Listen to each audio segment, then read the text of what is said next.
Euro-Americano, que algumas pessoas não assistiram aqui no Brasil, e eu acho que a maioria de vocês que aqui estão hoje, né, os amigos da Espanha, de outros países, já conhecem, mas vale a pena a gente ver de novo. Então, nesse momento, eu vou desativar a interpretação e depois voltamos com a interpretação, porque aí a Rita vai compartilhar para a gente a música e precisa estar sem essa interpretação. Tudo bem? Rita, antes de passar a música, eu já vou acionar a live do YouTube, mas eu espero um pouquinho, ok?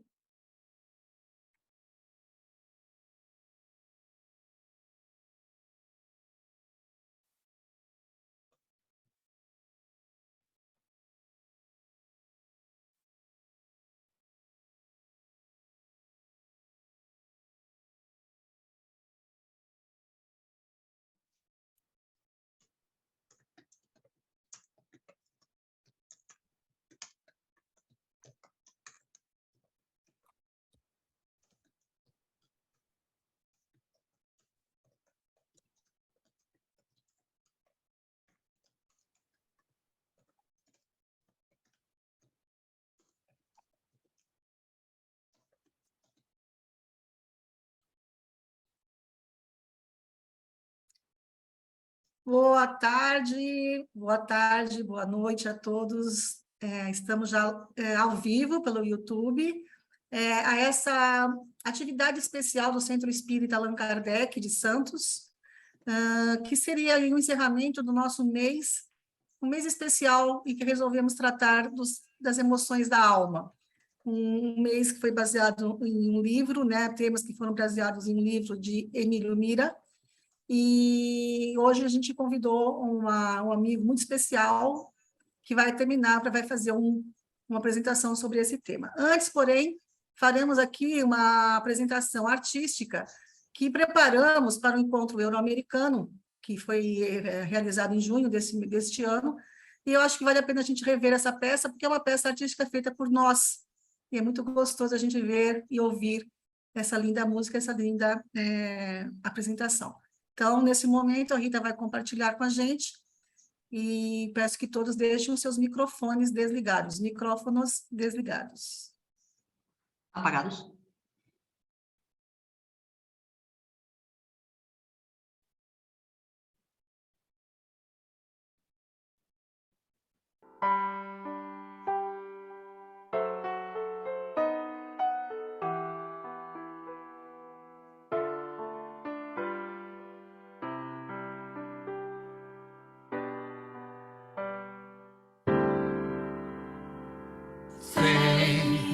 Tá nos teus olhos, é só te olhar, que está cansado de andar e andar, e de chegar de volta sempre ao mesmo lugar.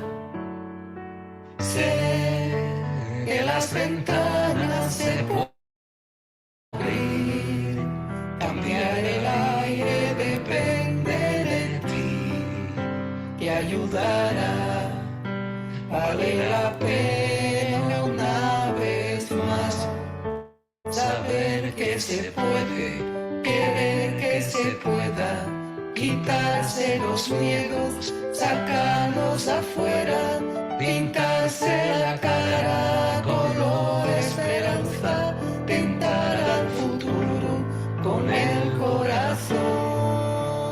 Oh, oh, oh.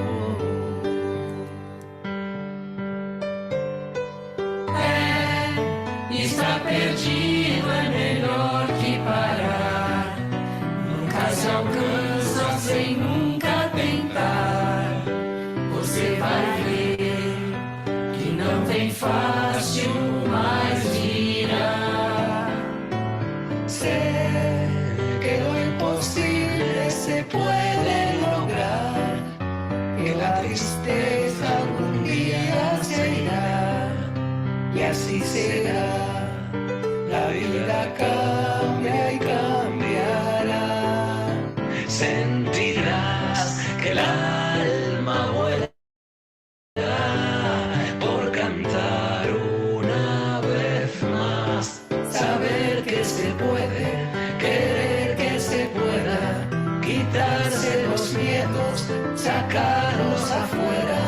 pintarse la cara, color esperanza, tentar al futuro con el corazón, saber que se pode, querer que se possa, esquecer os medos, jogá-los pra fora, pintar sua cara da cor da esperança, pintar o futuro com seu coração. Vale mais poder brilhar que só esperar ver o sol.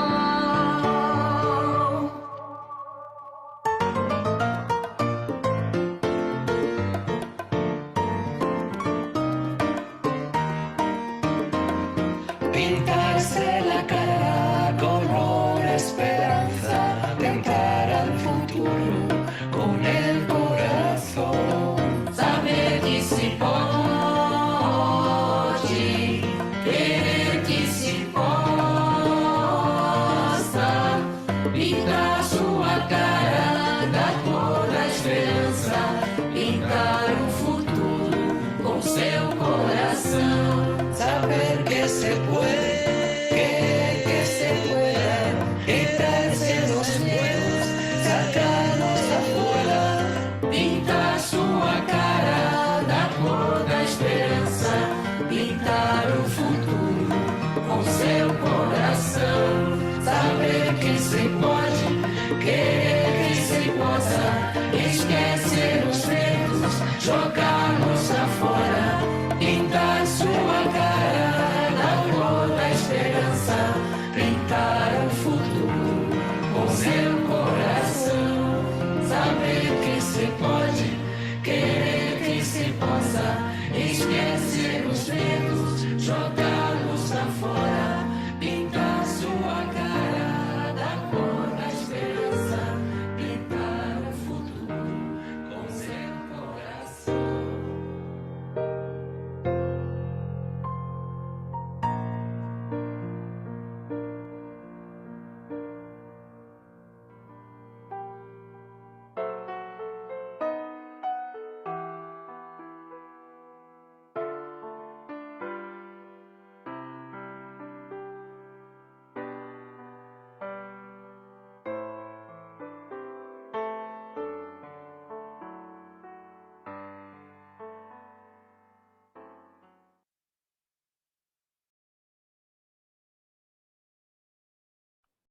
Que gostoso, cantei tudo de novo.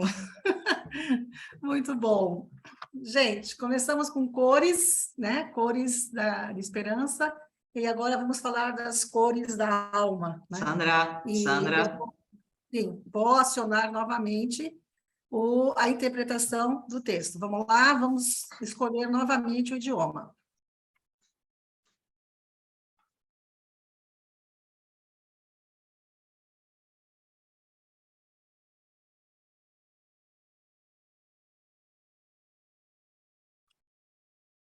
Pronto? Ok? Gente, vou apresentar. Cavour, você quer fazer a apresentação do nosso amigo convidado? Pode ser? Prefere que eu faça? Posso apresentar, sem problema. Vamos já, você já aproveita e já explica melhor para a gente sobre esse mês, né, especial, tá bom?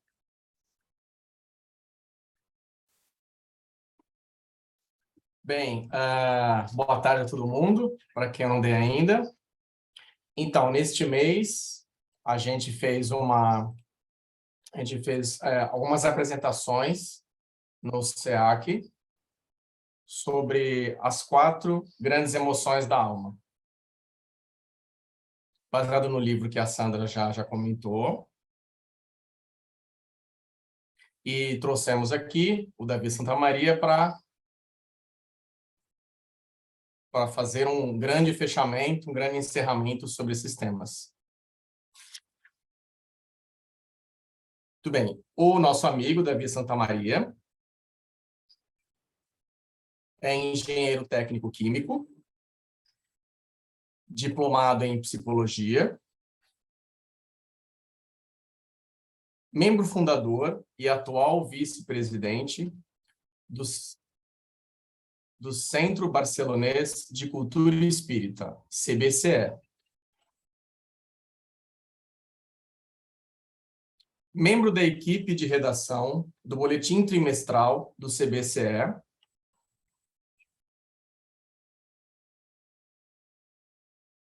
chamado Flama Espírita. Também colabora na revista de cultura espírita, chamada Evolución, e a revista digital Visión Espírita. Profere regularmente conferências de temática espírita na sede do Centro Barcelonês de Cultura Espírita. Barcelonês de Cultura Espírita. O Davi também é delegado da CEPA, Associação Espírita Internacional, e autor do livro A Imortalidade da Alma, da coleção Livre Pensar,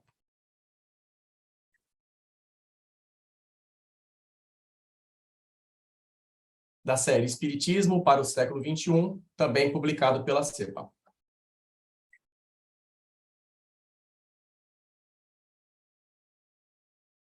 Legal. Sandra. Mais uma vez, muito obrigada, Davi, por estar disponível para a gente, por estar aqui fazendo essa troca de emoções, de carinho, de afeto. E então vou passar para você a palavra. Muito obrigada.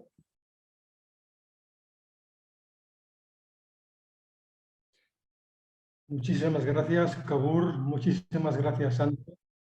Muchísimas gracias. Muito obrigada, Kabur. Muito obrigada, Sandra. Muito obrigada, SEAC, por me ter convidado para dar esta conferência sobre os 4 gigantes da alma. Para mim é uma honra e um prazer poder estar com vocês. Vou compartilhar a tela.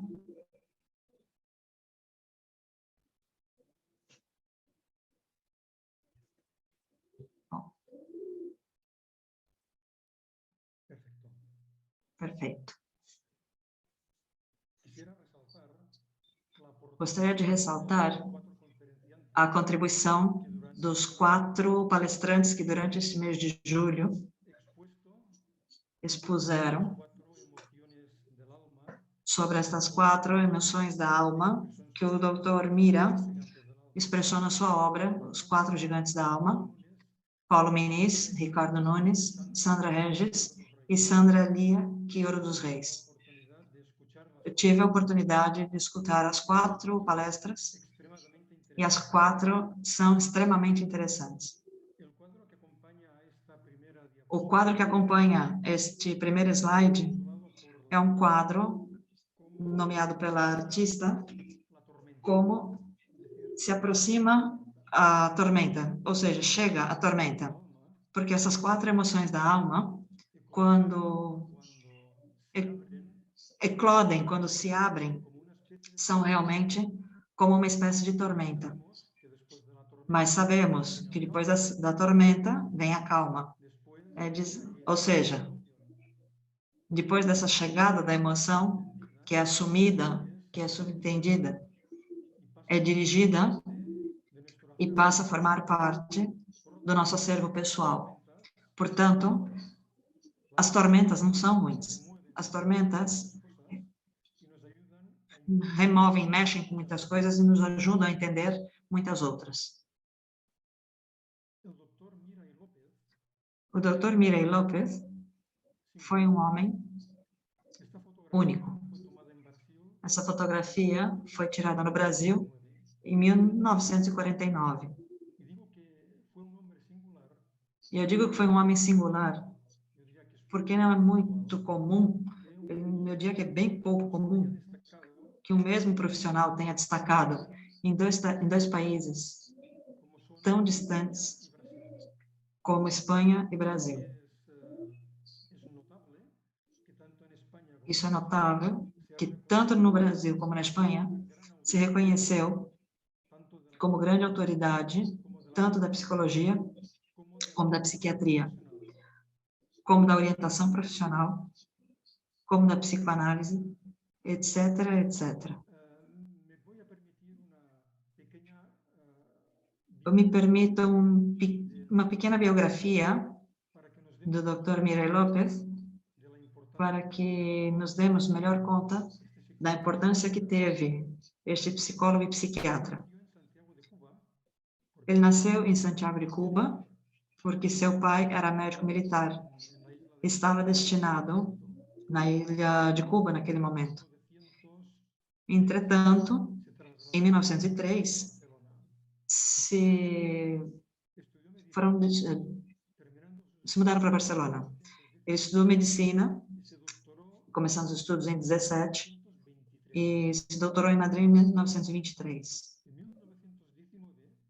Em 1919, já era orientador profissional, chefe do laboratório de psicofisiologia do Instituto de Orientação e Seleção Profissional da Comunidade de Catalunha. Esteve viajando pela Europa, visitando diversos laboratórios de psicofisiologia. Além disso, foi também quem introduziu a psicoanálise na Espanha. Em 1925, trabalhou no serviço psiquiátrico da Prefeitura de Barcelona. Em 1926, passou a dirigir o Instituto de Orientação Profissional de Barcelona, onde criou uma unidade de psicopedagogia, o qual foi realmente um acontecimento, porque não era nada comum que houvesse unidades de psicopedagogia. Em 1931, ele foi o primeiro catedrático de psicologia jurídica na Faculdade de Direito e de psicologia experimental na Faculdade de Ciências de Barcelona. Em 1932, diretor consultor do Instituto Psiquiátrico Pere Mata de Reus. Em 1933, professor de psiquiatria da Universidade de Barcelona, a primeira cátedra de psiquiatria criada na Espanha. Em 1934, membro do Conselho Superior Psiquiátrico de Madrid. Em 1935, diretor do Sanatório Psiquiátrico de Sant Boi de Llobregat. E aqui eu quero fazer um inciso. Que ele foi, quase ao mesmo tempo, de uma maneira consecutiva, diretor, consultor do Instituto Psiquiátrico de Reus, e o de Llobregat era muito importante, porque foram dois hospitais psiquiátricos muito importantes na Espanha. Em 1938, passou a ser chefe dos serviços psiquiátricos e de higiene mental do Exército Espanhol Republicano. Isso, para bem ou para mal, lhe marcou para toda a vida, porque quando terminou a guerra na Espanha, em 1939, teve que se exiliar na Espanha. Não ficou muito contente de ter que sair de Montpellier, porque não se tratava excessivamente bem os exiliados espanhóis. Lhe ofereceram e aceitou uma bolsa de estudos no Maudsley Hospital, em Londres. Apresentou na Royal Society of Medicine de Londres a versão definitiva do seu psicodiagnóstico miokinético. Esse psicodiagnóstico miokinético do Dr. Mira foi, para ele, a obra mais importante de sua vida. Porque este psicodiagnóstico, orientado não só para a orientação profissional, mas também aos aspectos psiquiátricos dentro do mundo jurídico, foi uma obra a qual dedicou muitos anos, porque foi aperfeiçoando, e hoje em dia continua sendo aplicada esse teste miokinético. Ele tinha uma obsessão em poder encontrar um teste diagnóstico no qual o sujeito que estivesse sendo examinado não pudesse enganar, não pudesse fazer nenhuma trapaça. Esse peixe do psicodiagnóstico miokinético evita isso, porque mede a reação do sujeito frente a uma prova que ele não pode controlar. Vou apresentar um exemplo bem simples de uma das 6 provas que comparte esse teste. Segundo sujeito que vai ser examinado com um lápis na mão e sem apoiar o antebraço na mesa, ele vai traçando um montão de riscos entre 2 pontos que estão desenhados numa folha de papel. Quando tenha uns 8 ou 10 movimentos, cobre-se a vista com uma tela e pede-se que continue com o mesmo movimento. Quando termina o teste, se avalia as distâncias que ele fez a mais quando estava com a vista coberta e, de acordo com o ângulo, de acordo com o desvio, pode-se conseguir informações psicológicas e psiquiátricas do sujeito. Hoje em dia, é um teste que se pode administrar de forma rápida, porque já há programas informáticos capazes de medir esses ângulos, essas distâncias, de dar um resultado muito mais rápido. Como dizia, para ele, para o Dr. Mira, essa foi sua maior contribuição. E eu acho que ele deu muito mais contribuições, tanto na psicologia como na psiquiatria, como veremos. Continuamos. Em 1943, publicou Psiquiatria em Guerra nos Estados Unidos. Em 1943, foi diretor dos serviços psiquiátricos e de higiene mental da província de Santa Fé, na Argentina. Entretanto, devido ao desagrado que causou a intervenção militar do governo peronista nos meios universitários, em 1944, aceitou o convite do governo do Uruguai para organizar e dirigir pesquisas sobre os alunos uruguaios e as mesmas aplicações aos próprios com relação à orientação profissional. Entre 1943 e 1947, deu aulas nas universidades de La Habana, Buenos Aires, Santiago de Chile, Montevideo, Rio de Janeiro, Nova York e Guatemala. Nova York foi eleito como cientista do ano por ter feito as maiores contribuições na sua especialidade, que era a psiquiatria. Era um homem muito respeitado e muito querido, menos na Espanha, como veremos na sequência. Vamos terminar esta primeira parte biográfica. Em 1945, foi convidado pelo Conselho de Educação Primária de São Paulo e passou a dar cursos de orientação profissional e técnicos. Teve tanto sucesso que foi contratado como diretor fundador do Instituto de Orientação Profissional do Rio de Janeiro. E assim ficou vivendo no Brasil. Em 1946, como eu dizia, fundou o Instituto de Seleção e Orientação Profissional da Fundação Getúlio Vargas. Em 1958, foi convidado para reorganizar o Departamento de Psicologia da Universidade Central de Venezuela. Em 1964, desencarnou em Petrópolis. Depois de sua morte, o Dr. Mira deixou gerações de professores, psicopedagogos, psicólogos, psiquiatras e psicotécnicos, todos formados sobre seus ensinamentos e suas teorias, tanto na Espanha como na América. Dizia antes que na Espanha seu trabalho não foi tão apreciado, porque durante a ditadura franquista houve realmente um trabalho terrível para desprestigiar a carreira e a figura do Dr. Mira. Até lhe acusaram de ter sido quem idealizou as torturas que se realizavam nas meninas.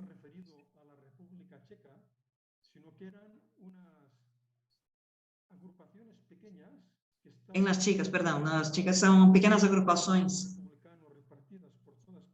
que estavam repartidas por toda a Espanha, nas quais se torturavam os presos.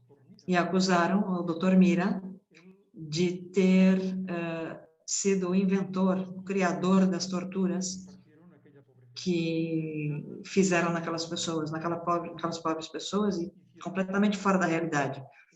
Fizeram um julgamento, sem sua presença, evidentemente, porque ele já estava no Brasil, e nesse julgamento o condenaram de uma maneira completamente injusta. E até o ano 1972, quando John Bosch, catedrático de psiquiatria da Universidade de Barcelona, foi quem promoveu uma recuperação da memória histórica do Dr. Mira López. E é nesse momento, ele é uma pessoa completamente respeitada neste país, na Espanha. Há ruas, há praças com seu nome, há um hospital perto de Barcelona, que também leva o seu nome. Ou seja, neste momento, o Dr. Emílio Mira López é uma pessoa apreciada, respeitada e querida também no nosso país. Publicou mais de 30 livros e mais de 500 artigos. Seus livros versavam quase todos sobre psicotécnica, sobre psicodiagnóstico, sobre exames de orientação profissional, sobre psiquiatria. Seu livrinho, que é um livrinho pequeno, sobre psicoanálise, foi o primeiro publicado na Espanha. E também tem que destacar, com relação à psicoanálise, que ele propiciou que analistas alemães e austríacos que foram represados pelo regime nazista pudessem viajar a Barcelona e pudessem continuar, alguns deles, com suas pesquisas e seus trabalhos em nossa cidade. Portanto, era um homem muito comprometido. Politicamente, era um homem de esquerda, por isso esteve com o governo da República, mas tinha uma mentalidade muito ampla. Seu grande pesar foi que nunca pôde voltar para a Espanha, desencarnou em 1964, e ainda não era o momento oportuno para que ele pudesse regressar a seu país de adoção. Poderíamos dizer, e eu acho que sem exagerar, que o Dr. Mira López foi realmente um gigante. Um gigante no sentido que o dicionário nos mostra, pessoa que destaca extraordinariamente numa atividade ou possui uma qualidade em grau muito elevado. E o Dr. Mira López realmente teve essa característica. Só como um comentário, sua tese de doutorado, que levou o prêmio extraordinário da Universidade de Madrid, se intitulou As correlações psicossomáticas do relaxamento mental. Desculpem, o autor do primeiro manual de psicologia jurídica na Espanha, que esteve vigente até 1980. Ou seja, a sombra do Dr. Mira López é uma sombra muito longa. Para começar,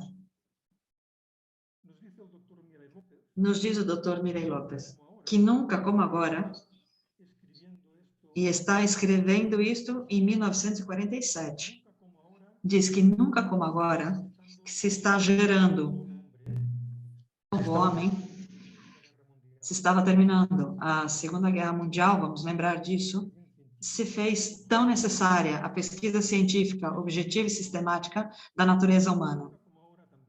Nunca como agora, também, foi tão conveniente que os dados alcançados pela ciência se ponham ao serviço e benefício do maior número possível de pessoas, para contribuir ao alívio de seus pesares. Ou seja, a ciência e a psiquiatria e a psicologia são ciência e estão para ajudar o ser humano, não para impedir.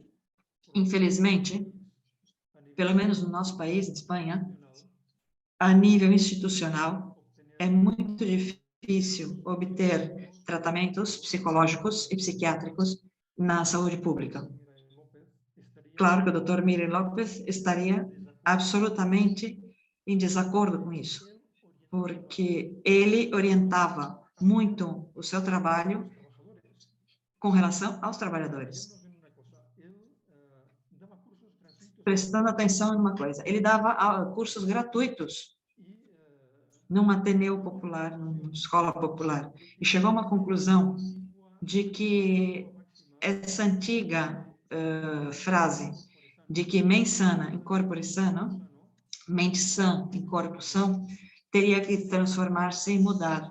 Mens sana in societas sana, ou seja, uma mente sã e uma sociedade sã. Uma sociedade que não é capaz de oferecer àquelas pessoas que precisam um tratamento psiquiátrico, psicológico, é uma sociedade que realmente não funciona suficientemente bem. Esse fato se reconhece sem problema que tanto a psiquiatria e a psicologia são imprescindíveis para ajudar os seres humanos a que... E continua o Dr. Miri López nessa introdução dessa obra que nos ocupa, Os 4 Gigantes da Alma. Assim como há doenças, há sofrimentos evitáveis só de observar algumas simples normas de conduta, mas estas não podem ser impostas a ninguém, mas sim devem ser criadas e adotadas por cada um voluntário e satisfatoriamente, na medida em que se arranquem, que se separem do seu critério de ação, que se desprende da árvore em que se criou. Ou seja, deve-se poder ajudar de maneira certa as pessoas que precisam. Daqui a conveniência, e quase diríamos, acrescento o Dr. Miri López, de ilustrar nos fundamentos do autoconhecimento a maior quantidade possível de adultos. Isso parece muito para a gente, né? A gente reconhece, falamos muito do autoconhecimento. Fazemos próprias aqueles ensinamentos de Sócrates, quando ele também punha tanta ênfase nessa necessidade de se autoconhecer. E continua o Dr. Mira. Estes alcançam espontaneamente, por estudo, esses adultos, uma visão aceitável do mundo em que vivem, mas ignoram quase tudo que se refira ao seu próprio universo pessoal, do qual aquele não passa de ser definitivamente mais que uma parte extrapolada, mais que uma parte que teve sua importância, porque perdeu sua importância, porque compreendemos e vimos o que passa no mundo. Mas muitas vezes não somos capazes de compreender ou de entender, de ver o que nos acontece, o que ocorre conosco mesmos, porque nos comportamos desta maneira ou daquela outra, se nossa tendência pessoal não obedece a essas reações. Evidentemente, o Espiritismo ofereceu ao Dr. Miri López uma ferramenta muito poderosa para poder entender muito melhor essa necessidade do autoconhecimento, mas, ao mesmo tempo, orientando-a de uma maneira muito mais adequada, pondo como base esse autoconhecimento e a teoria da reencarnação. O Dr. Miri López, não sei se ele era espiritualista, não sei se cria em Deus, não acredito que acreditasse na vida após a morte, mas, entretanto, teve um comportamento tão digno, tão correto, tão adequado, tão louvável, que realmente quase não precisava. Mas, se tivesse compreendido que há uma vida depois da morte e de que somos responsáveis dos nossos atos, inclusive depois da morte, com certeza que esse discurso seria muito mais frutífero. Os 4 Gigantes da Alma é uma obra que ele publicou, já estando no Brasil, em 1947, foi publicado em Buenos Aires. Em 1949, a versão portuguesa no Rio de Janeiro. Eu gosto muito desta capa antiga, porque nos dá informação de como se consideravam essas 4 emoções da alma, pois já tem 70, 80 anos. Vemos, por exemplo, o medo é uma mulher que está absolutamente fora de si, está totalmente descontrolada. A ira é um homem pintado de verde. Depois veremos que é bem correto isso, a gente vai perceber isso. O amor é uma mulher que olha a vida com distância. Bom, com esse sentimento de se sentir bela, nesse caso, e o dever é um homem que parece consciente, que parece inteligente. Evidentemente, se o criador dessa capa tivesse que redesenhá-la, com certeza faria de uma forma completamente diferente.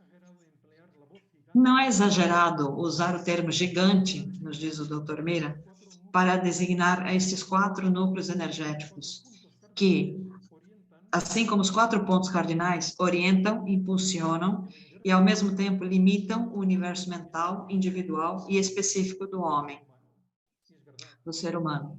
E é verdade, são os 4 pontos cardeais. Isso quer dizer que são as únicas emoções que nós temos, que as pessoas têm? Sabemos que não. Emoções há muitas, mas realmente quase todas, ou muitas delas, se poderiam reduzir a esses 4 pontos, a esses 4 núcleos energéticos. Nos diz o Dr. Mira que esses 4 pontos energéticos são o medo, a ira, o amor e o dever. Lendo um artigo de Eliseu Mota Júnior, de Franca, um artigo que publicou em 1998 na Revista Internacional do Espiritismo e que intitulou 6 Gigantes da Alma, esse escritor espírita, louvando o livro do Dr. Mirey Lopes, propõe acrescentar 2 emoções mais, o egoísmo e o orgulho. Mas podemos colocar mais. Há muitas emoções básicas que superam um número enorme. Por exemplo, das mais básicas, que temos que levar em conta, tristeza, alegria, vergonha. E assim mesmo, gostaria de acrescentar a razão e a fé. Não são emoções. A razão e a fé não são emoções, mas sim influem nas demais, nesses 4 núcleos energéticos que nos oferecia o Dr. Mirey Lopes. Comecemos com o medo. O gigante negro foi como o Dr. Mirey Lopes o chamou. Essa sombra negra que a todos nos aterroriza, nos oprime em muitas oportunidades, inclusive agora. Não pelo fato de sermos espíritas, deixamos de ter medo de muitas coisas. Porque ser espírita não significa ser um ser superior, não significa saber tudo, não significa compreender de uma maneira adequada e correta quais são os problemas que temos as pessoas e a maneira de resolvê-los. Não. Simplesmente temos alguns conhecimentos mais que nos facilitam um pouco mais a compreensão. Mas não somos absolutamente superiores a ninguém. O medo, nos diz o dicionário, que é uma angústia por um risco ou dano real ou imaginário, ou um receio ou apreensão que alguém tem de que lhe suceda algo contrário ao que deseja. Isso nos acontece a todos. Podemos considerar o medo como sendo um dos motores da evolução? Seria o medo, pois, necessário? Eu acho que a resposta é afirmativa. Eu acho que sim, que o medo é um dos motores da evolução. O Dr. Mirey Lopes, nos capítulos que dedica ao medo, começa falando da irritabilidade das células e nos diz que tanto nos superiores do reino animal, esses fenômenos, nos níveis superiores do reino animal, esses fenômenos, quando essas células são submetidas a mudanças na condição de existência, ele diz que há uma condição de medo. Então, me diz que isso nos acompanha desde o princípio da nossa evolução. O medo por si mesmo não é ruim. O medo nos protege, especialmente quando estávamos evoluindo no mundo animal, nos protege dos predadores, nos ajuda a escapar, a fugir, nos faz estar alerta. E agora também, o medo, talvez poderíamos dizer, a precaução, a prudência, o cuidado são imprescindíveis. Portanto, o medo é um dos motores da evolução. O problema é quando o medo se converte na única resposta que tem a pessoa para se defender de todas as circunstâncias da vida. Então, passa a ser não um motor evolutivo, não um desses pontos cardeais que dizia o Dr. Mirey Lopes, mas sim passa a ser um problema patológico, um problema psiquiátrico. Seguimos com o gigante negro. Em um momento determinado do seu livro, evidentemente não vou me referir a todos os aspectos que o Dr. Mirey Lopes trata, que, além disso, o caso do medo foi perfeitamente explicado por Sandra Lia Quioro dos Reis, que eu recomendo, porque explica muito bem todos esses aspectos do livro, mas eu gostaria de me deter em alguns pontos que eu creio que, de fato, também fizeram o Dr. Miller pensar que tem algo mais além da vida, que em algum momento determinado ele nos diz que os mortos assustam mais que os vivos, os fantasmas angustiam e torturam as mentes ingênuas muito mais do que um bandido de carne e osso. Em resumo, o que não existe entristece mais do que existe. E nós diríamos, aquilo que não vemos nos assusta mais do que o que vemos. Porque realmente os mortos, entre aspas, sim que existem. Os fantasmas, os espíritos, evidentemente, também. E essas ideias podem, às vezes, algumas pessoas podem lhe ser mais angustiosas do que os vivos. Eu lembro de um caso que conta Kardec no Livro dos Médiuns, de uma médium, amiga sua, que um dia, estando em sua casa, notou alguns ruídos e levantou da cama e foi passeando por toda a casa e percebeu que não tinha ninguém. Então disse, devem ser os espíritos. Portanto, não tenho por que me preocupar. Ou seja, tem que ter mais medo dos vivos que dos desencarnados. Embora no contexto espírita, saibamos também que no mundo espiritual também podemos ter atitudes e ações muito daninhas com relação ao mundo material. Portanto, é preciso se precaver contra todos estes medos, tanto do nosso mundo material, como aqueles que nos possam proporcionar desde o mundo espiritual. Como estímulos, como objetos do medo, que este é uma parte que Sandra Lia expressou perfeitamente, quero simplesmente resgatar alguns pontos.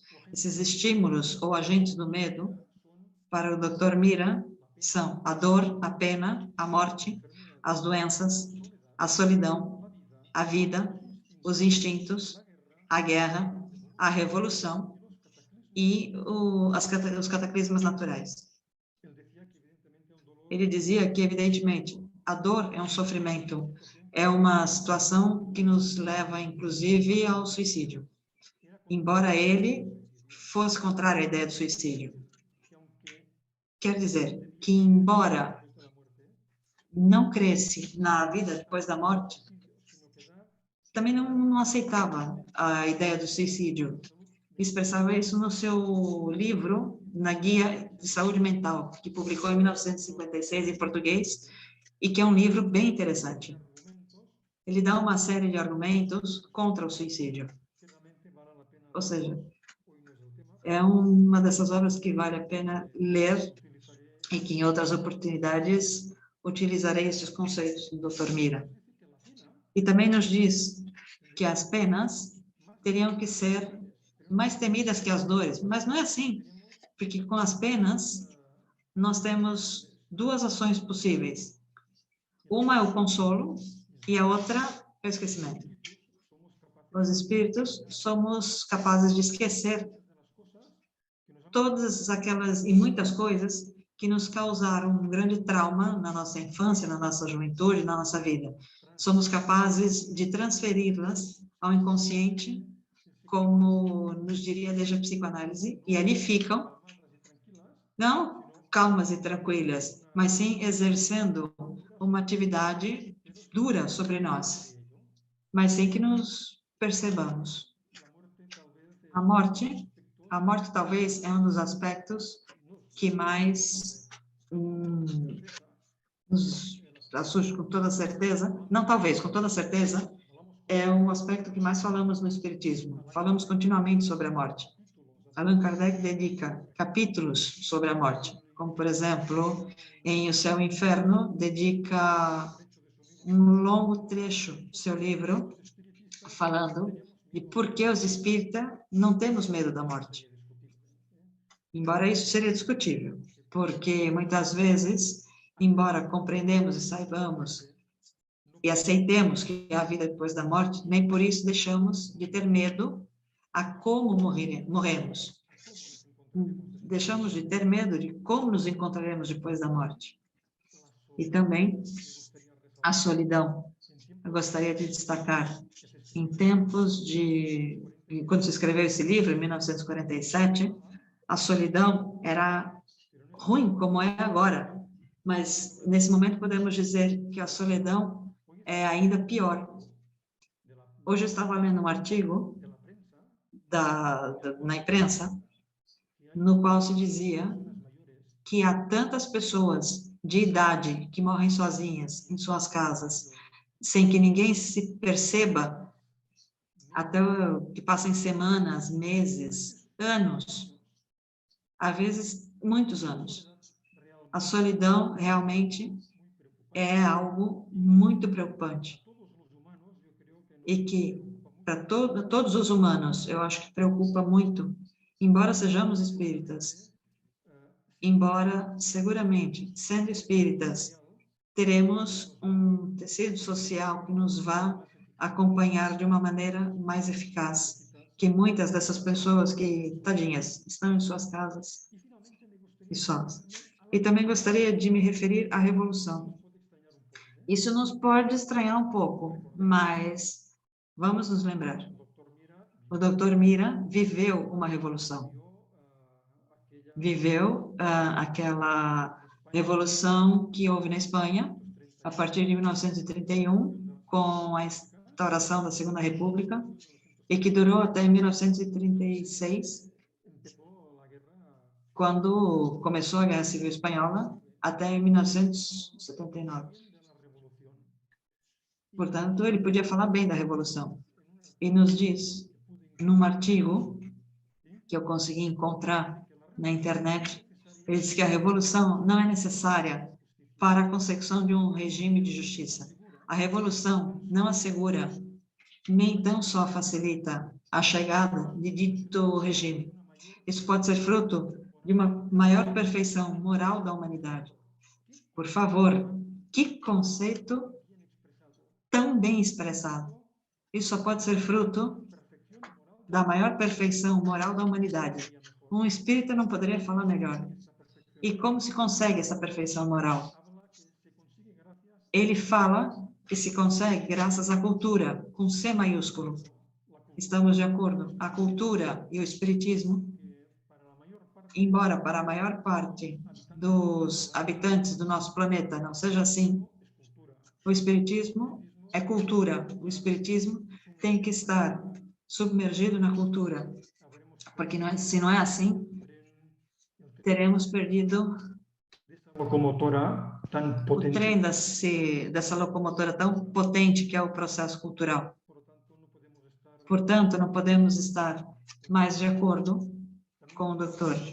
Também nos diz, nos fala sobre os disfarces do medo, a timidez, o ser muito escrupuloso, o pessimismo, o ceticismo, a chateação, a vaidade, a hipocrisia, a mentira, as fobias. Tudo isso são disfarces do medo que nosso eu usa como mecanismo de defesa em algumas oportunidades. E os mecanismos de defesa não são ruins. Os mecanismos de defesa nos ajudam a viver. A dificuldade se apresenta quando esses mecanismos de defesa realmente formam nossa única resposta ante os problemas da vida.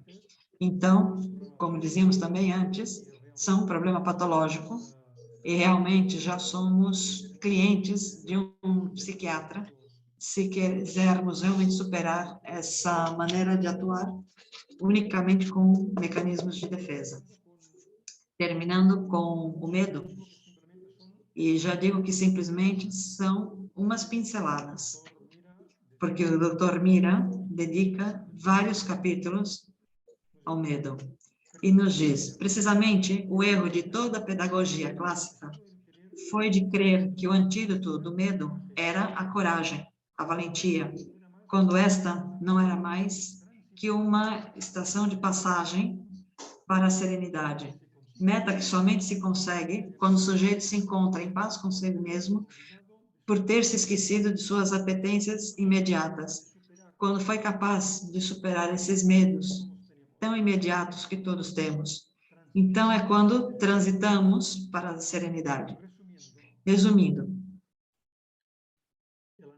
a análise estrutural do medo nos mostra este como o resíduo de uma propriedade consubstancial, ou seja, totalmente unida à própria vida, destinada a desaparecer na medida em que o ser humano, seja capaz de intervir em seu próprio destino e lutar contra seu temperamento para esculpir, com esforço e perseverança, uma personalidade superior. No Espiritismo, não poderíamos dizer melhor, esse crescimento da pequena planta, não diríamos melhor que para lutar contra o nosso temperamento, para sermos capazes de esculpir como um escultor, com esforço e perseverança, uma personalidade superior, não temos suficiente. E o Dr. Mira tinha que ter se percebido disso.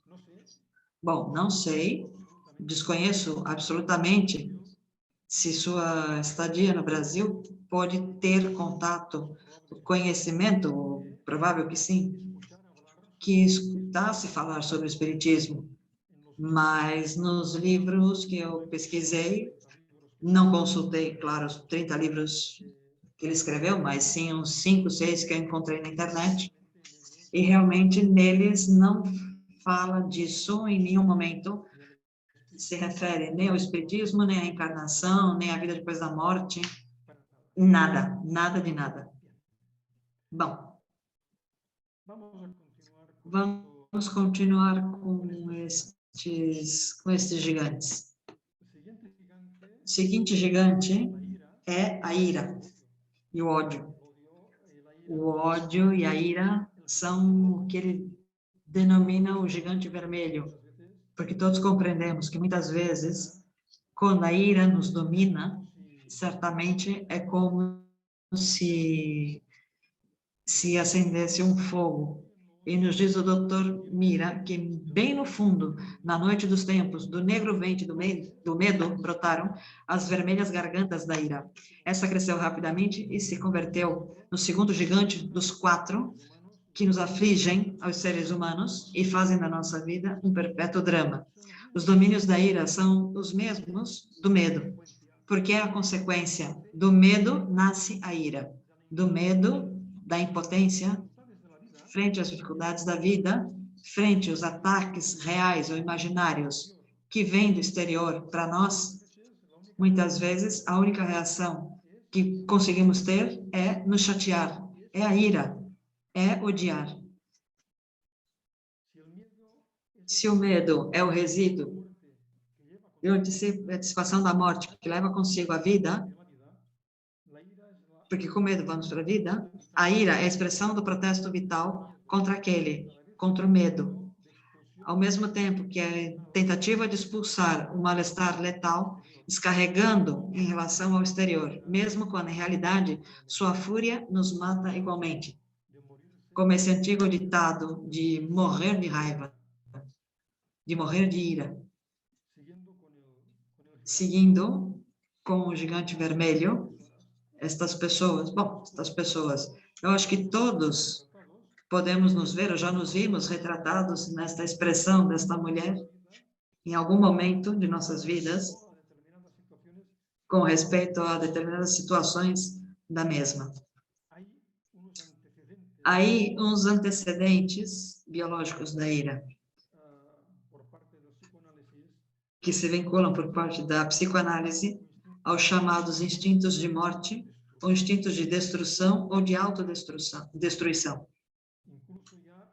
Inclusive, a irritabilidade celular, quando se inquieta uma célula, essa célula se irrita, ela se molesta, e já vem de bem antes essa capacidade que há na vida de reagir de uma maneira dura frente aos ataques que se produzem contra nós. Passamos depois para a agressividade animal, que desde um ponto de vista, eu acredito, atual e etológico, e também espírita, não diríamos que o animal seja agressivo. O animal se defende. Se não atacamos o animal, ele também não vai fazer isso. Mas há também essa possibilidade da agressividade, que no ser humano se transforma na ambição humana. A ambição é o ingrediente que falta. E então, vem a faísca, que vai acender a ira. Essa faísca dessa ira, que incluso há no recém-nascido. E ele põe um exemplo. Sempre, num recém-nascido, se a gente segurar as mãos e os pés, ele vai se aborrecer muito, vai chorar, vai tentar se separar, enfim, vai gritar, porque lhe estamos pondo numa situação na qual nasce uma situação de ira, uma situação de muito incômodo. Essa ânsia de domínio, de afirmação, de expansão do ser, que nos dá a ambição humana, constitui outro ingrediente fundamental da ira, e que falta para que nasça realmente e se ponha a vomitar chamas por toda a terra, o sopro vivificante do seu antecessor, o medo. Medo e ira são duas fases da mesma situação. Começamos pelo susto, pelo medo, e continuamos com a ira. Há ódios religiosos, raciais, políticos, profissionais, familiares. Inclusive, o Dr. Mira se detém nos ódios entre sogras e noras, especialmente das sogras com relação às noras. É algo que sempre se falou, que ocorre, sem dúvida, em muitas oportunidades, como uma forma mais dos ódios familiares. E também nos fala o Dr. Mira das transformações que tem o ódio, a ira, para que sejam mais suportáveis. O desprezo com relação ao outro, a vingança, o ressentimento, o perdão, mas um perdão que damos simplesmente como um favor que fazemos ao inimigo. A ira é uma ponte entre o medo e o amor. É uma coisa que nos surpreende, né? Mas é certo. Muitas vezes se fala que do ódio ao amor há um passo, e é verdade. Energia tânica, ou seja, de tânatos, de morte, do mal, se converte também na força criadora. Que contribui o espiritismo ao ódio, à ira, à vingança? Se contribui o processo obsessivo. Como nos diz Kardec no Livro dos Médiuns, Esse processo, às vezes, se trata de uma vingança que o espírito, exerce sobre o indivíduo que lhe prejudicou nesta vida ou em existências anteriores. Com frequência, sua única razão é o desejo de fazer mal. Esses espíritos atuam, algumas vezes, por ódio e por inveja do bem. Por isso, descarregam suas más intenções sobre as pessoas mais honestas. E nos adverte, cuidado com o antigo mal para poder acontecer. Ou seja, contribuímos, o espiritismo, na filosofia espírita, contribui um aspecto mais dos efeitos da ira, do ódio, da vingança, do ressentimento, do desprezo. Em resumo, da dor, do sofrimento que tem e que já tivemos seguramente como espíritos em mais de uma oportunidade e que nos leva a nos vingarmos, que nos leva a buscar justiça, como se fôssemos os únicos que pudéssemos realmente obter essa justiça. Ou seja, nos leva a fazer o mesmo dano que recebemos. Por isso eu insisto em que o espiritismo deveria abrir um campo, deve ter aberto um campo amplíssimo ao Dr. Mira para poder compreender melhor estas situações que esses 4 gigantes propiciam. Passarei depressa sobre esse slide. Nos fala da ira vermelha, que é essa ira que nos põe vermelhos, mas que não conseguimos expressar, que passa pela cólera verde, ou seja, pessoas que ficam absolutamente congestionadas, e nos lembramos do primeiro cartaz, em que o personagem da ira aparece de verde, e ele diz que isso é normal que aconteça, porque nessas situações há como uma descarga de raiva, de ira, e a pele pode ficar momentaneamente, levemente esverdeada. E o pálido rancor. O rancor seria a expressão máxima da ira. Esse ressentimento absoluto que fica dentro de determinados espíritos. Graus de intensidade da ira. Começamos pela excitação, por nos excitar. Ou seja, que para nos enfrentar aos problemas, não de uma forma decidida, valente. Continuamos com o protesto interior, se é que somos capazes de nos enfrentar com o rival. Continua sendo uma rebelião pessoal, que nos levará a ser ofensivos. Depois, uma ira descontrolada, a raiva e a fúria.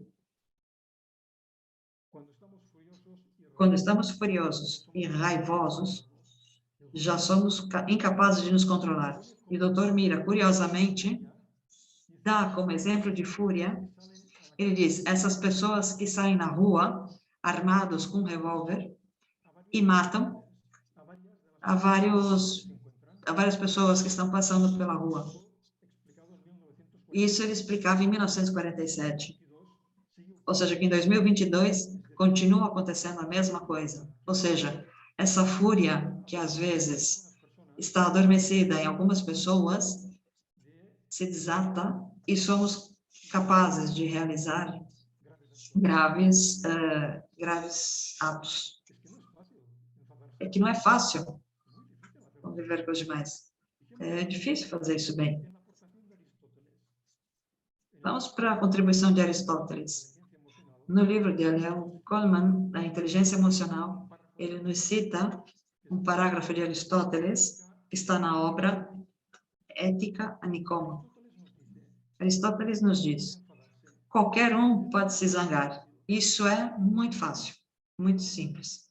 Mas, se zangar com a pessoa adequada, no grau exato, no momento oportuno, com o propósito justo e de modo correto, isso com certeza não é tão simples. E é verdade. Porque realmente nos chateamos, realmente nos zangamos com aquele que quase não tem culpa. É o último que chegou, é o último que nos incomodou. Mas, às vezes, é sobre um aspecto, para nós, é super importante. Então, essa reflexão de Aristóteles é tão importante. Claro que nós nos zangamos e vamos nos zangar mais vezes na nossa vida, mas o autoconhecimento nos leva a tentar cada vez mais que nos zanguemos com a pessoa adequada, com aquela que nos ofendeu de verdade, no grau correto, sem passar das medidas, sem chegar na fúria, de uma maneira correta e adequada. Isso não é fácil, mas esse autoconhecimento que tanto o Dr. Mira, como o Espiritismo, no geral, recomenda, com certeza vai nos ajudar, finalmente, a dominar esses ataques de raiva, de fúria, de ira, e que nos levem realmente a poder discutir, sem perder nunca o controle, porque quando perdemos o controle, estamos exatamente na mesma altura do ofensor. Isso é lamentável. E todos, eu acho que depois de um episódio deste tipo, chegamos nessa conclusão. E passamos ao gigante rosa, ao amor.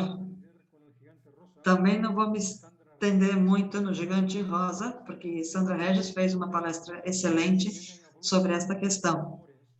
E ela falou de diferentes amores. Eu simplesmente quero refletir em 3 imagens.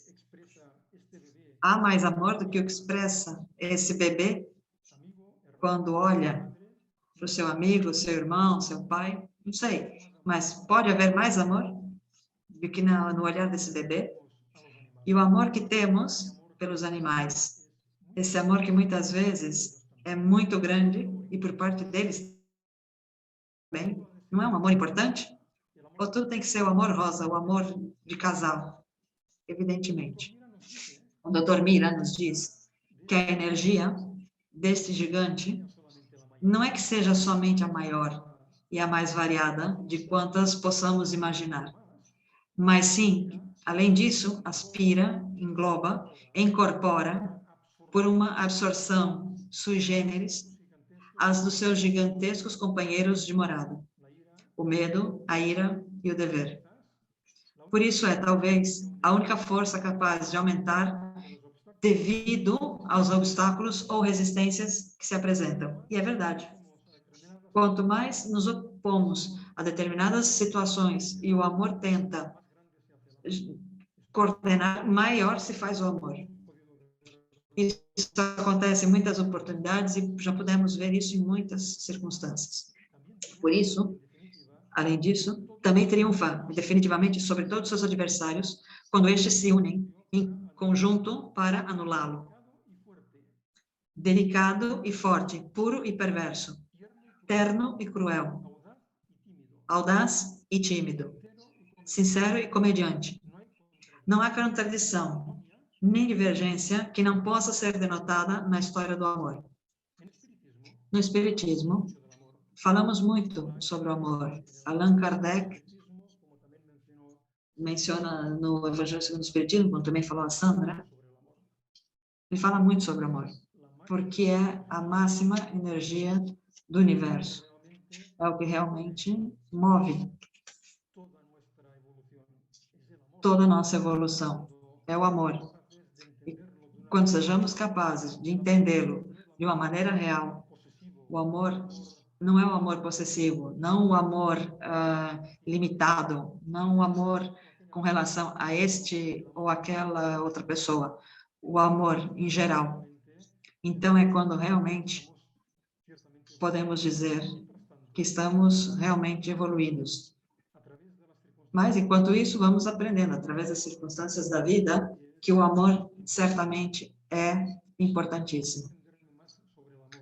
E não vou me estender muito sobre o amor. Prefiro centrar-me sobre o dever, que é um tema que muitas vezes também incorporamos em nossas conversas sobre o Espiritismo, e é muito importante. E veremos em 2 ou 3 slides os conceitos aparentemente diferentes, díspares, que tem o Dr. Mira. E ele se questiona, de onde surge e quem é esse tal novo personagem que, apesar da sua invisibilidade e sutileza, de sua falta de raízes biológicas, de tradição histórica, possui, às vezes, uma energia suficiente para lutar e vencer os 3 gigantes que até agora conhecemos no grande cenário humano. Esse gigante incolor é que não tem cor, não é negro, não é vermelho, não é rosa, não tem cor que se possa associar a qualquer outra circunstância. Pode nos ajudar, pode nos oprimir, pode nos afundar. O papel do dever é muito importante. Que arma secreta possui este quarto gigante capaz de fazer variar no domínio do humano todas as previsões válidas no da psicologia zoológica, na psicologia humana? Porque enquanto estamos unidos, quando estamos em sociedade, temos deveres uns com os outros. Na sociedade, como nesta aquarela, vemos tantas pessoas e, com certeza, todas elas têm deveres umas com as outras, de cuidado, deveres consigo mesmas. O Dr. Mira põe o exemplo e diz que, inclusive, uma pessoa que estivesse numa ilha deserta, todos diriam que ainda tem deveres com Deus. E a sociedade, os filósofos, diriam que ele tem deveres para ele mesmo. Então, a noção de dever não nos abandona nunca. Há uma sequência bem recomendável, num dos capítulos deste livro, Dr. Mira, no qual ele faz uma série de comentários. Bom, mostra uma série de comentários que as pessoas se fazem. Ele diz que, quando temos 2 anos, fala, você tem que se comportar bem. Quando a gente tem 5, tem que lavar as mãos, tem que ser limpinho. Quando temos 8, você tem o dever de estudar. E assim durante toda a vida. Tudo está cheio de deveres. Portanto, o dever é algo que nos acompanha sempre. Acontece que essa arma secreta, esse gigante que é o dever, pode dominar todos os demais, porque os anéis de sua rede estão unidos pela imensa força da lei, da tradição ou da razão prevalecente no grupo do qual formamos parte. Isso é certo. Ainda que às vezes não são boas, não são adequadas, não são corretas. Isso na Espanha e em outros lugares do nosso planeta, existe a tradição de matar todos. Isso não é uma boa tradição. A tradição nem sempre é boa. Então, temos que ir se desligando disso e compreender que algumas tradições não são corretas. Mas as tradições pesam muito, as leis também, as leis humanas. Mas, mesmo assim, os costumes dos círculos humanos nos quais, onde nascemos e onde vivemos, onde os deveres pesam muito. Depois, em outro momento, o Dr. Mira nos diz, tem que levar em conta que não é o mesmo ser escravo que fazer escravo, ou se sentir escravo. Não é o mesmo, tampouco, cumprir ordens que ser submisso ou que se sentir obediente. O passar do dever imposto desde fora, e aqui o Dr. Mira se refere de uma maneira concreta à moral heteronômica, que hoje em dia, dentro do contexto espírita progressista, tanto se fala da moral autônoma e da moral heterônoma. A moral heterônoma é que é imposta desde fora. E quando o Dr. Mira se refere ao dever imposto desde fora, quer dizer, a moral heterônoma, ao dever ditado desde dentro, ou seja, essa moral autônoma, própria, nossa, teve de ser uma passagem tão lenta na história do ser humano, assim como foi desde a organização anarco-tirânica para a organização democrática. Claro que é assim mesmo, não é fácil passar dessas normas que nos vêm de fora, dessas normas que a evolução nos faz sentir como mais corretas. Se falava da voz da consciência. Ricardo Nunes, na sua palestra sobre o dever, falava da voz da consciência. E é essa voz que é esse sentimento que nos indica realmente que é o que temos que fazer. Chegar até a compreensão dessa voz da consciência nos levou milênios, nos levou muito tempo. Mas realmente, agora entendemos.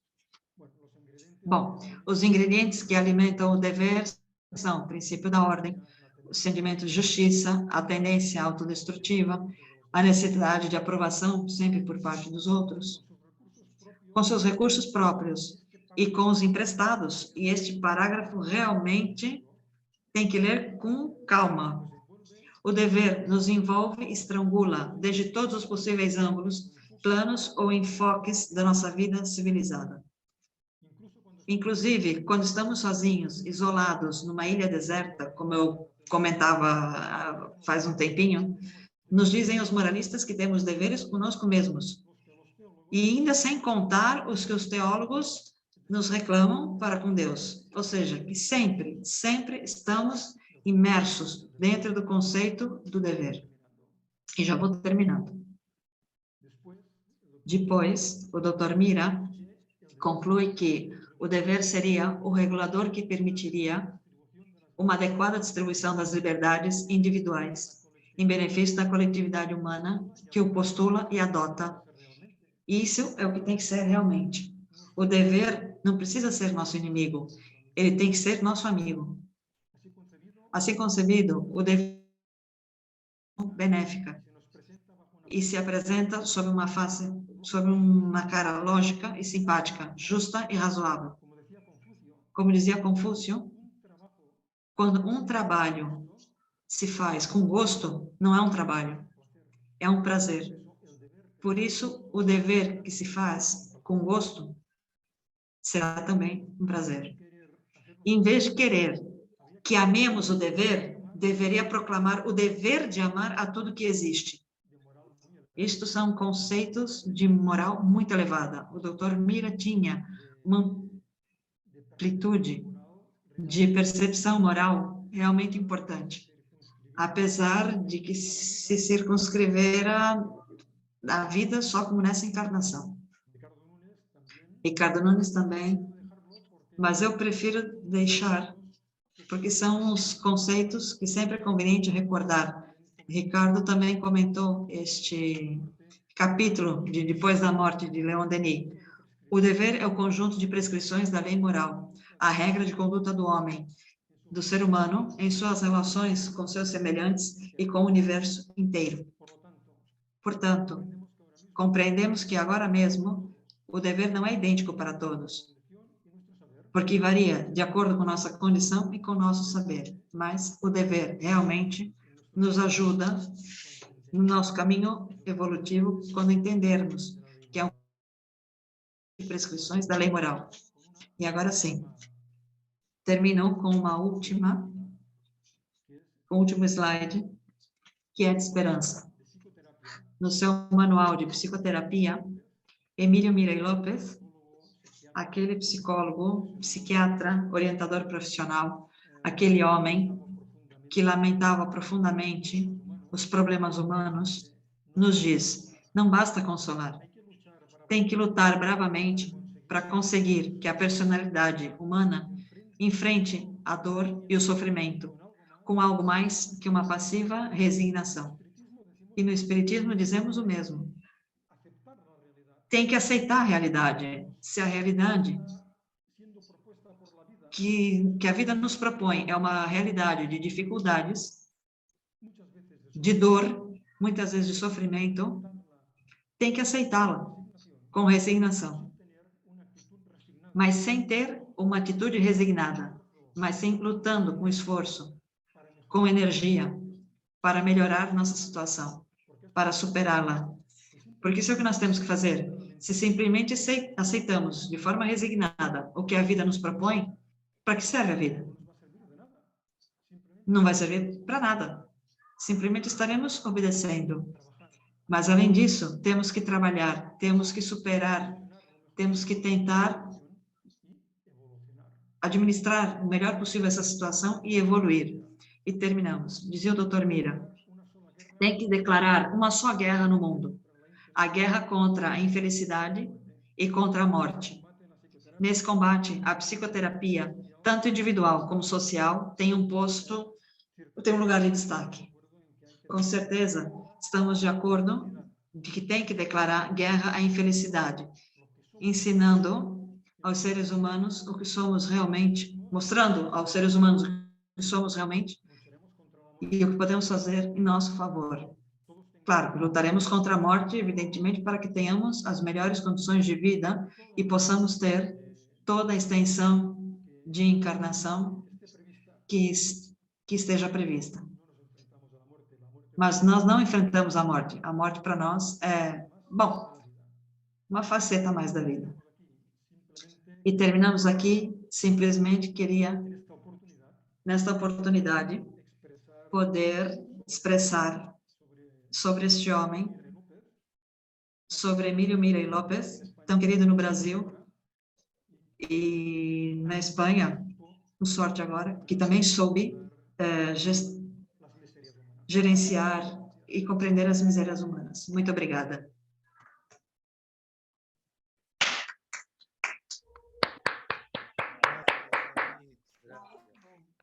Obrigada, David. Davi, eu realmente quero te agradecer muito, porque superou, assim, sabe? Como a gente acompanhou, né, lá no centro, as palestras, e você veio trazendo ali, né, veio costurando tudo e acrescentando, né, algumas coisas que não tínhamos acessado. Eu, por exemplo, achava que Emílio e Lopes eram dois autores, né? E você veja como a gente conhece os conceitos, mas não conhecia a obra, não conhecia o autor. Foi uma proposta feita pelo nosso departamento, então é um livro que eu não tinha lido, nem a obra do Emílio e Mira, e agora sim, estou realmente muito interessada em ler por completo. E eu acho que você foi brilhante, foi muito, muito linda essa apresentação das telas, das aquarelas da Maria Calvo, e tudo em harmonia, em sintonia com o tema. Perfeito, eu quero agradecer muito, tenho certeza que é o sentimento de todos nós, e eu tenho aí alguns comentários no chat, tem algumas perguntas, se você nos permitir, a gente ainda tem um tempinho, tudo bem? Claro. Sim. Claro. O Juan Antônio pergunta assim, se trata de conhecer nossas reações e perceber nossos avisos físicos segundos antes das nossas situações. Eu acho que ele está se referindo à questão da ira, né, das reações de ódio e tal. Yo creo que sí. Então, ele faz essa Ciertamente. pergunta. Quanto melhor nos Com certeza. Quanto mais nos conhecermos, mais facilmente seremos capazes de detectar que nos estamos aproximando a essa perda de controle. E realmente o que necessitamos absolutamente é nunca perder o controle. Porque quando perdemos o controle, perdemos tudo. Perdemos a razão, perdemos a possibilidade de conciliar com aquela pessoa. Nos ponemos ao mesmo nível de quem nos agrida. Como diz Juan Antônio, devemos aprender a nos conhecer. Essas reações que tem nosso corpo, totalmente instintiva, saber lê-las e com nossa razão saber controlar. Obrigada. Que a Anitta completa, né? Então, teríamos que ouvir nosso coração em primeiro lugar. Bueno, já dizia Blas Pascal. Já dizia Blas Pascal, e o Dr. Mira também se refere a Blas Pascal, muito brevemente na sua obra, que o coração tem muitas razões que a própria razão não compreende. Isso é certo. O coração, a voz de nossa consciência, que também poderíamos representar pelo nosso coração, tem razões que a nossa razão às vezes não entende, porque nossa racionalidade pode indicar esse é o caminho correto, Mas a nossa voz de consciência, nosso coração, nos está dizendo que não é o melhor para nós, que o melhor para nós é outra situação. Essa voz da consciência, que tanto pode ser nossa própria intuição, de fatos que vivemos em outras encarnações e que agora nos servem de aviso, ou espíritos amigos que nos estão orientando, é uma das ferramentas mais importantes de que dispõe o espírito. Recomendo, escutem, se não tiver oportunidade, todas as palestras do SEAC deste mês sobre os 4 gigantes, e nesse caso eu me refiro à do Ricardo Nunes, porque expressou de uma maneira muito clara essa questão da voz da consciência. Obrigada, Davi. Eu vou completar, vou fazer uma pergunta minha. Quando se fala sobre o Muy dever, bien. eu pergunto, então o dever nos tira a liberdade? Meio que nos impede o livre-arbítrio? A noção do dever nos tira a liberdade? En oportunidades, sí. Em alguma oportunidade, sim. Mas nosso livre-arbítrio também nos ajudará a saber gerar, administrar essa opressão. Porque, às vezes, há situações na vida, e com certeza todos, se não vivemos nessa encarnação, vivemos em outras, nas quais não temos outro remédio que fazer aquilo que nos obrigam a fazer. Não há mais solução que isso. Mas a maneira de enfrentar como espíritos pode ser bem diferente. Eu posso aceitar uma obrigação, mas sem estar de acordo com aquilo que me estão obrigando a fazer. Inclusive, se me estão obrigando a fazer com aspectos deletivos, aspectos contrários à moral, me obrigar, inclusive, eu posso expor a minha vida por causa disso. Eu posso até me rebelar contra isso. Ou seja, o livre-arbítrio sempre está por cima dessas opressões. Embora muitas vezes nós vimos historicamente, vai nos custar a vida. Mas o livre-arbítrio, eu acho que está por cima dessas opressões. Perfeito. E gostaria que você falasse um pouco sobre a resignação, como se colocou ali, né? Que a gente aceita, tem que aceitar a situação, mas não com resignação, porque eu acredito que essa palavra é muito usada pelos espíritas, pelo espiritismo, no sentido de apatia, de aceitar e nada lutar para mudar a situação. Seria nesse sentido também que o Mira Lopes coloca? Sí, sí, evidentemente. Claro, evidentemente. Há situações que às vezes são, impensáveis. Se eu nasço com um braço só, tenho que aceitar que eu tenho um só braço. Mas eu posso fazer 2 coisas. Ou ficar... Desculpa, deixa eu colocar outro exemplo.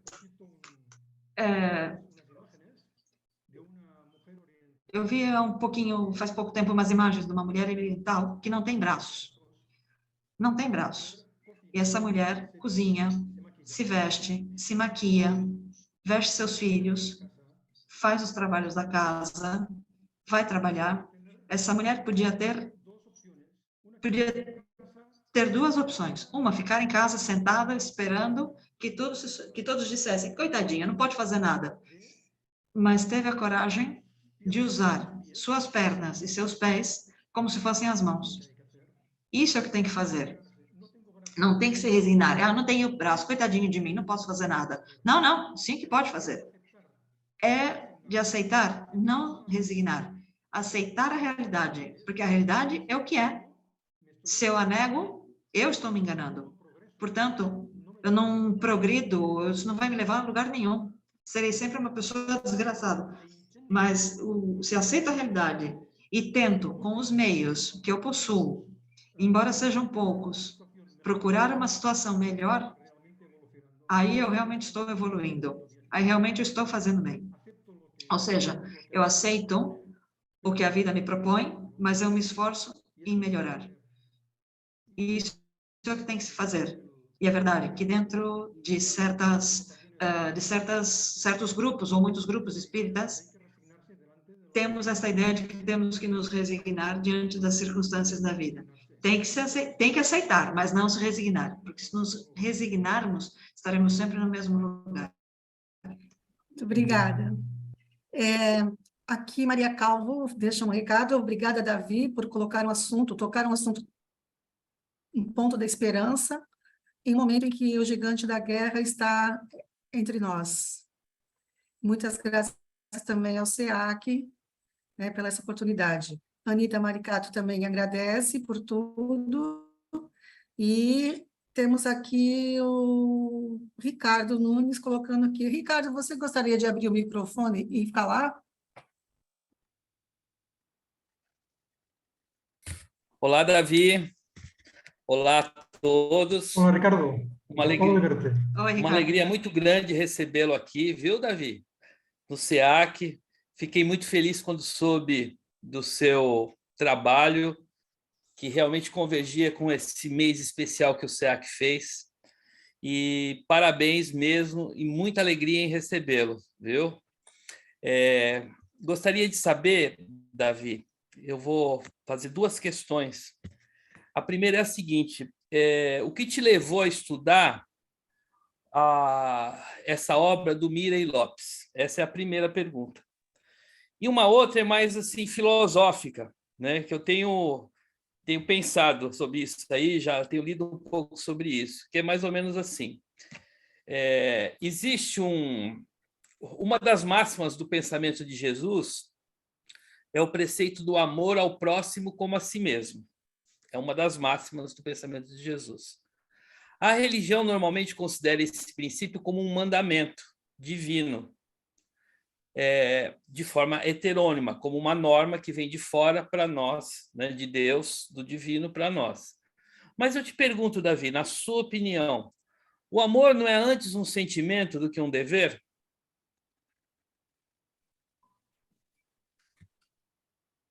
Muy bien, empecemos con la primera. Bom, vamos pela primeira, que é mais fácil de responder. Já tem muitos anos que eu participei de uma conferência do médium de Salvador, Divaldo Franco, na qual ele se referia a essa obra do Dr. Mirey Lopes, uma conferência, uma palestra também chamada Os Quatro Gigantes da Alma, e eu consegui o livro, porque não é um livro fácil de conseguir na Espanha, por ser argentino, e é realmente uma obra que me agradou muito, esse livro. Já quanto a essa máxima de amar ao próximo como a si mesmo, realmente, o amor é o importante, sem que falamos como agora mesmo, mas isso leva ao seu tempo. Sim que nos devemos amar, mas isso leva ao tempo. Isso a gente não consegue de hoje para amanhã. Está muito bem que tenhamos clara essa noção, mas tê-la clara como meta e como caminho ao mesmo tempo. Mas sendo conscientes de que estamos longe, porque ainda tem tantas pessoas que não compreendem a segunda parte dessa frase, o amar a si mesmo. Não entendem. E eu já conheci algumas pessoas de idade da minha própria família que me diziam: "Ô, Davi, isso de se amar a si próprio, isso é egoísmo? Não pode ser." E eu tentava explicar que não é egoísmo, que a pessoa tem que se respeitar a si mesma, tem que obedecer e seguir os ditados da voz da consciência. Como você falou na sua palestra, obedecer esses ditados e respeitar-se e se amar. E desta forma, respeitando-se a si mesmo, é mais fácil respeitar os demais. Porque se eu não me respeito, como eu vou te respeitar? Eu não posso, eu não sei como fazer isso. Mas se eu tento que os meus passos na vida sejam o mais correto possível, que não vão ser totalmente, isso eu tenho perfeitamente claro. Mas se eu entendo e eu estou me respeitando, e vai ser mais fácil para mim te entender e compreender que é o que eu tenho que fazer para te respeitar também. Por isso, a gente precisa levar em conta nesse ponto de vista. Mas nessa frase é curioso, porque é uma frase bem antiga, No livro do Levítico, se não me engano, no capítulo 19 do Levítico, eles mencionam amar o próximo como a si mesmo. Mas os estudiosos daqueles tempos nos dizem, cuidado, que os judeus, essa frase entendiam de outra forma, hein? Entendiam o próximo como outro judeu, não mais que isso, não o resto da humanidade. Jesus lhe deu uma conotação diferente, superior, realmente, sim. Ele teve que apresentar como um mandato divino, mas é algo muito humano, é algo bem humano, porque ele não disse que amava os outros porque Deus lhe mandou. Não, ele amava os outros porque era um espírito superior e demonstrava como fazia. Portanto, sim que nos ensinava que amar aos demais não é imposto de uma forma heterônima, mas sim tem que se fazer de uma forma espontânea em nós, depois de termos sofrido muitas encarnações para entender, para compreender perfeitamente que tem que respeitar os demais como temos que nos respeitar a nós mesmos. Muito obrigado. Muito obrigada pelas suas perguntas. Excelente, viu? Muito obrigado. Muchas gracias. Bem, amigos e amigas, acho que já deu o nosso horário, né? E eu acho que foi muito gostosa essa nossa tarde. Davi, quero te dar a palavra a você fazer as suas considerações finais.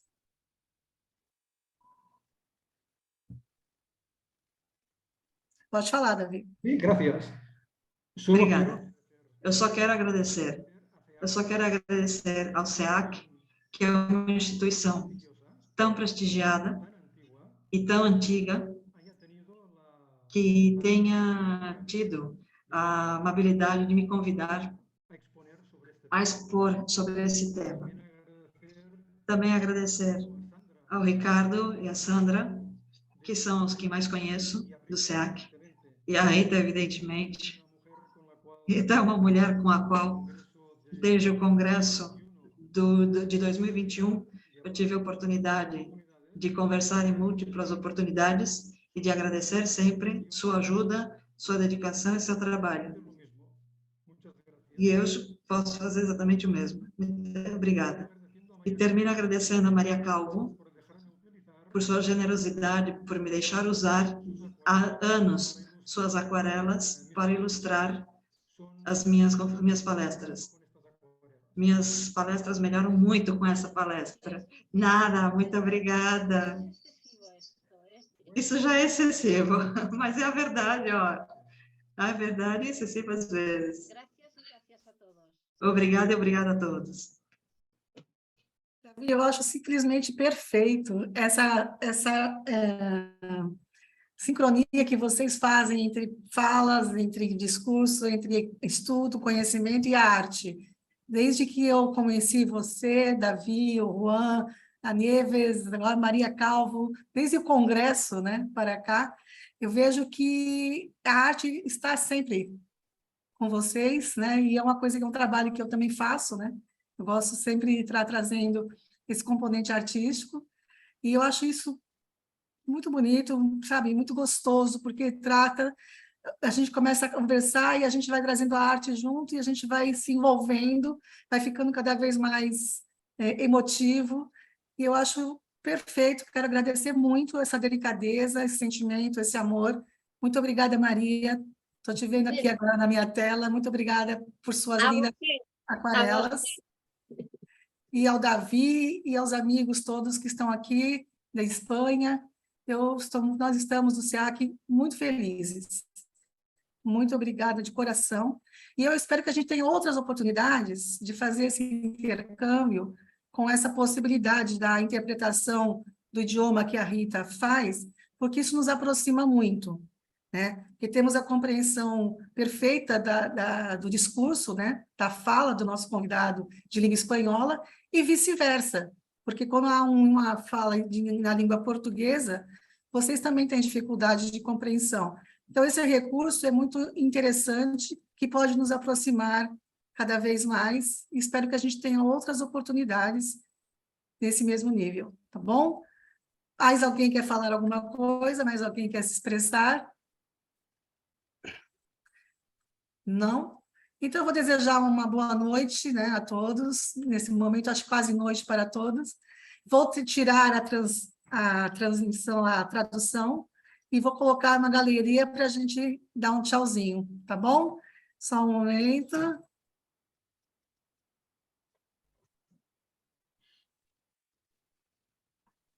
E Muchas gracias. buenas. Tchau, amigos. Tchau, amigas. Tchau, obrigado, obrigado. Davi. Tchau. Obrigado. Adiós, Tchau, gracias. obrigado. Adiós. Obrigada. Até a Obrigado. Adiós y próxima. gracias a Adiós, todos. adiós. Adiós. Buenas tardes. Abrazo. Abrazos, María. David, gracias. Juan, gracias también. Gracias. Gracias a todos. Beijos. Pode Beijos. começar a desligar as gravações também. Opa, Foi muito bom, gente. Adorei. muito bom, muito bom. Bom mesmo. Muito bom.